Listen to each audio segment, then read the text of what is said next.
Library में पहुंची 2 किताबें और उसके कुछ पन्नों में जम्मू कश्मीर में बड़ा राजनीतिक विवाद खड़ा हो गया है। आरोप है कि किताब में जम्मू कश्मीर के लिए इंडियन हेल्ड कश्मीर और इंडिया ऑक्यूपाइड कश्मीर जैसे शब्दों का इस्तेमाल किया गया है। साथ ही कथित तौर पर अलगाववादी नेताओं और आतंकवाद से जुड़े व्यक्तियों को महान हस्तियों और दिग्गजों के रूप में प्रस्तुत किया गया। मामला सामने आते ही बीजेपी ने सरकार पर हमला बोला, जबकि प्रशासन ने 8 अधिकारियों को निलंबित कर किताबें वापस लेने और उच्च स्तरीय जांच के आदेश दे दिए हैं। लेकिन बड़ा सवाल यहाँ यह है कि पुस्तक की सामग्री को मंजूरी आखिरकार कैसे मिली, प्रकाशन और खरीद प्रक्रिया में किन अधिकारियों की भूमिका रही और सरकारी स्कूलों तक इन पुस्तकों की आपूर्ति किस स्तर पर हुई। ये कई बड़े सवाल हैं जिस पर सरकार को जवाब देना होगा, क्योंकि बीजेपी सवाल के ऊपर जवाब मांग रही है सरकार से। हालांकि सरकार ने जरूर एक्शन लिया है, लेकिन यहाँ सवाल तो खड़ा होता है। और आइए आपको ग्राफिक्स के जरिए बताते हैं कि ये पूरा जो मामला है क्यों विवादों में आ गया है। किताबों में आतंकियों का महिमा मंडल किया गया है। ये 2 किताबें हैं जो जम्मू कश्मीर की लाइब्रेरी में मिली और कानून व्यवस्था पर कहा जा रहा है कि एक बड़ा खतरा यहाँ इन किताबों के जरिए है, क्योंकि पहली किताब की जो प्रतियां हैं वो 123 कॉपी वितरित की जा चुकी है अलग अलग जगहों पे। वहीं अगर दूसरी किताब की बात की तो 128 कॉपी वितरित की। अब बड़ा सवाल यहाँ ये उठता है कि आखिरकार क्या इनकी जांच नहीं हुई? जो विशेषज्ञ टीम वहां मौजूद हुई होगी जिसको इन किताबों की समीक्षा करनी होगी, क्या उन्होंने इसमें ये विवादित कंटेंट नहीं देखा होगा? और आखिरकार जब इस किताबों में कंटेंट पाया गया, अब जब किताबों को वापस ले लिया गया है एक लाइब्रेरी से, लेकिन जो इसकी अन्य प्रतियां हैं उसको किस तरीके से वापस लिया जाएगा? तो क्या ये बच्चों की शिक्षा के साथ बड़ा खिलवाड़ नहीं है? तो ये बड़े सवाल हैं।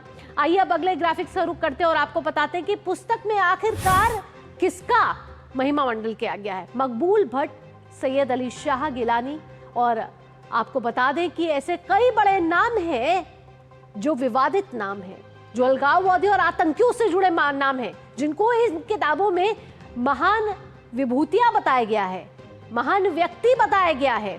अब आप ये नाम अपनी स्क्रीन पर देख रहे हैं, मीरवाइज उमर फारूक। साथ ही साथ आपको बता दें कि और भी कई नाम हैं, उसमें है शब्बीर शाह। ये ऐसे नाम हैं जो विवादित नाम हैं, जो ब्लैक लिस्ट के नाम हैं, और वो ऐसे नाम हैं जो जम्मू कश्मीर में कहीं ना कहीं अलगाववादी और आतंकियों के नामों के साथ इन नामों को जोड़ा जाता है, जिनकी जानकारी इन किताबों में दी गई और इन किताबों में इनका महिमा मंडल किया गया। आइए अब आगे बताते हैं आपको कि किताबें तो हट चुकी है, कार्रवाई भी बढ़ चुकी है।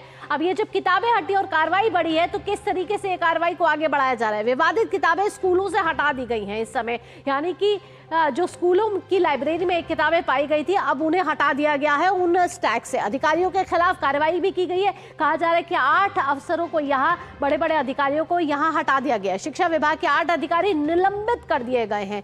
लेखक और प्रकाशक ब्लैकलिस्ट हो गया है। क्या पहले यह जानकारी नहीं थी कि इन प्रकाशकों ने आखिरकार इनका महिमा मंडल क्यों किया? और साथ ही साथ जो इन शब्दों का इस्तेमाल किया गया है, आखिरकार क्या इसके पीछे कोई रणनीति थी? क्या इसके पीछे कोई साजिश थी? खरीद वितरण दस्तावेजों की इस समय जांच की जा रही है। साथ ही आपको बता दें कि डिजिटल और फिजिकल साक्ष्य जब्त कर लिए गए हैं इस समय, यानी कि जांच जरूर तेज हो गई है और जांच के साथ कार्रवाई भी की जा रही है। मामले की विभागीय जांच के आदेश दिए गए हैं। कहा जा रहा है कि 30 दिन में रिपोर्ट को सौंपे जाना है, यानी कि जांच तेज हो गई है। किताबों को हटा दिया गया है लाइब्रेरी से, लेकिन फिर भी बड़े सवाल यहाँ इसलिए खड़े हो रहे हैं क्योंकि बीजेपी यहाँ बड़े सवाल खड़े कर रही है और ये मामला शिक्षा से जुड़ा है, बच्चों के भविष्य से जुड़ा है। बच्चे उस किताब पढ़कर क्या शिक्षा हासिल कर रहे थे, इससे जुड़ा है।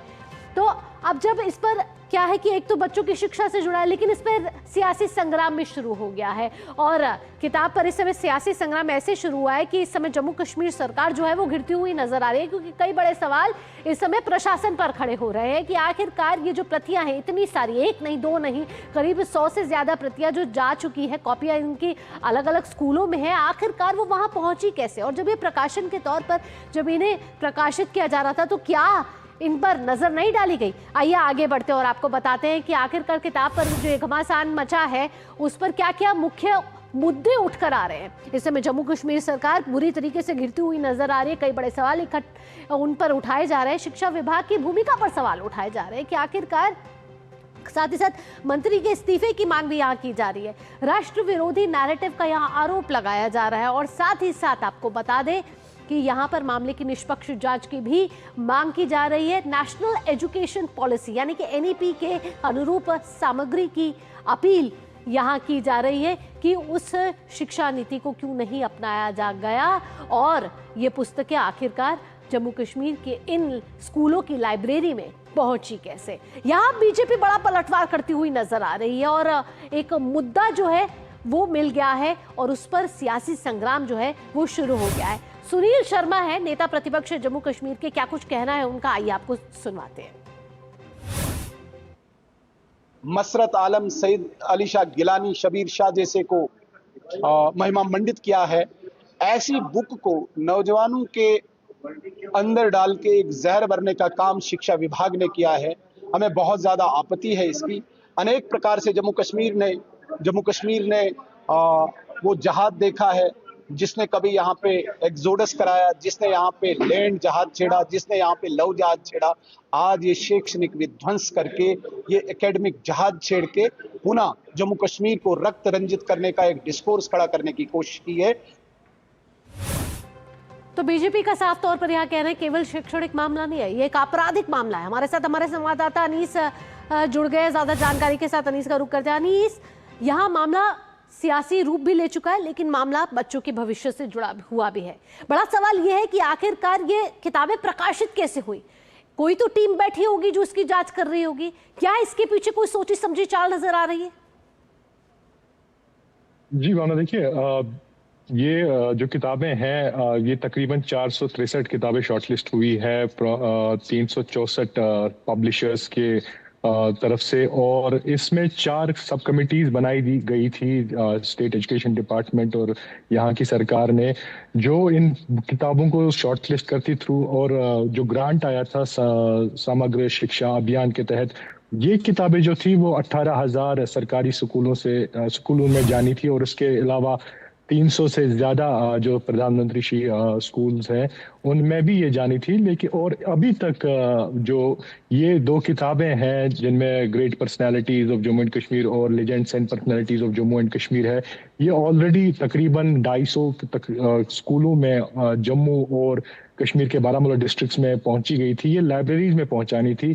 तो ये समझ में नहीं आ रहा है कि इतने सब कमिटीज के बावजूद, इतनी जांच पड़ताल के बावजूद और इतना प्रोसेस जो डिलिजेंट होता है सरकार की तरफ से, एडमिनिस्ट्रेशन की तरफ से एक एस्टैब्लिश किया गया था एक थ्रू प्रॉपर प्रोसेस, उसके बावजूद ये किताबें जो है कैसे शॉर्टलिस्ट हुई और कैसे ये ऑलरेडी लाइब्रेरीज में पहुंच चुकी थी। अनीस, यहाँ सरकार की तरफ से क्या स्पष्टीकरण निकल कर आ रहा है? क्योंकि बीजेपी तो पलटवार करती हुई नजर आ रही है, या शिक्षा मंत्री के इस्तीफे की मांग की जा रही है। जी हाँ, देखिए बीजेपी की लीडर ऑफ अपोजिशन जो है सुनील शर्मा, उन्होंने बोला है कि ये नेशनल कॉन्फ्रेंस गवर्नमेंट जो यहाँ पे जम्मू कश्मीर में राज्य सरकार है उनकी लापरवाही की वजह से और कहीं ना कहीं उनकी जान पहचान के बावजूद भी उन्होंने इस चीज को एक नई जनरेशन, जो नई पीढ़ी है जिनको ये काफी नाम जो है वो पुराने भी है, इनमें अलगाववाद है, आतंकवाद है, उनके पास ये नाम नहीं पहुंचे। तो एक साजिश के तहत भी हो सकता है कि ये इन किताबों, इन पुस्तकों में ये नाम डाल दिए गए हैं। इसी वजह से जो है बीजेपी सरकार जो है, बीजेपी के जो लीडर्स हैं यहाँ के राज्य के, उन्होंने इस्तीफा मांगा है यहाँ की एजुकेशन मिनिस्टर से, सकीना युत्तू जो नेशनल कॉन्फ्रेंस की लीडर है। लेकिन नेशनल कॉन्फ्रेंस लीडर सकीना युत्तू ने भी कल रिपोर्टर से बात करते हुए आपसे इन 2 किताबों का नाम पूछना चाहूं जो विवाद का कारण बन गए हैं, वो कौन कौन सी ऐसी किताबें और आखिरकार उनमें किन शब्दों का इस्तेमाल किया गया है जो इस समय जिसकी वजह से ये पूरा सियासी संग्राम इस समय शुरू हो गया है? एक किताब तो है, उसका नाम है legends and personalities of Jammu and Kashmir, जो कि हिलाल अहमद और डॉक्टर संतोष मीना ने लिखी है और ये जम्मू में पब्लिश हुई है। दूसरी किताब जो है वो great personalities of Jammu and Kashmir है, जो डॉक्टर सुशांत गिरी ने लिखी है। और ये दोनों किताबें जो है इनमें काफी सारे ऐसे नाम हैं जो कि आतंकवादी संगठनों और अलगाववादी संगठनों के साथ जुड़े हैं। उनमें देखिए एक नाम जो है वो मकबूल भट्ट है, जो 1984 में साल में उन्होंने उनको फांसी दी गई थी एक पुलिस के सीआईडी इंस्पेक्टर को कत्ल के मामले में। और उसके अलावा उन पे ये भी इल्जाम था कि उनकी वजह से जो इंडियन डिप्लोमेट है रविंद्र महाते, उनकी लंदन में हत्या हो गई थी। बिल्कुल, तो बेहद ही संगीन ये मामला है, जी। बच्चों के भविष्य से जुड़ा है मामला। हालांकि इसने राजनीतिक रूप जरूर ले लिया, लेकिन जांच तेज हो गई। देखना होगा कि सरकार अब इस पर आगे किस तरीके से आगे बढ़ती है, और जो और प्रतियां दूसरे स्कूलों में इस समय, लाइब्रेरी में इस समय है, उनको किस तरीके से हटाया जाता है। तमाम जानकारियों के साथ अनीस, आपका बहुत बहुत धन्यवाद।